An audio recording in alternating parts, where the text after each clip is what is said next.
Hi guys! For today's video ay gagawa naman tayo ng repolyo or cabbage salad. As you can see, cut natin yung salad. Ayan, maliliit lang yung pagka-cut natin para maganda yung result. O, diba? And after that, nag-straighten tayo ng carrots para sa may kulay at masustansya. At syempre, halo natin dyan sa cabbage. Ayusin lang natin pagkahalo para naman maging presentable at colorful ang ating salad. Ayan. Cabbage salad ala Eve. Ayan. So, nakita nyo may nag-cut din ako ng kunting pirasong bell pepper na yellow for color.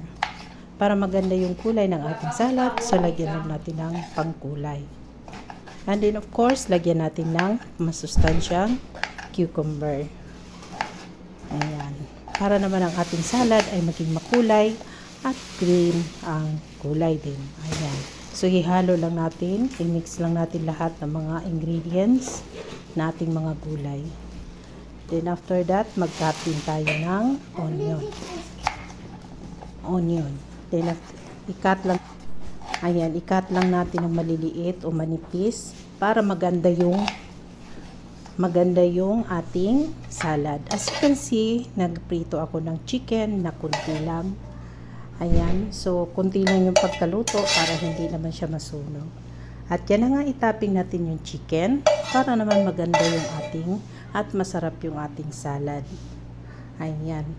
So yung sauce ko niyan pala, yogurt, lemon, honey, and pepper, and kunting salt. At yan lang guys, at kunting honey. 1 spoon of honey to taste good.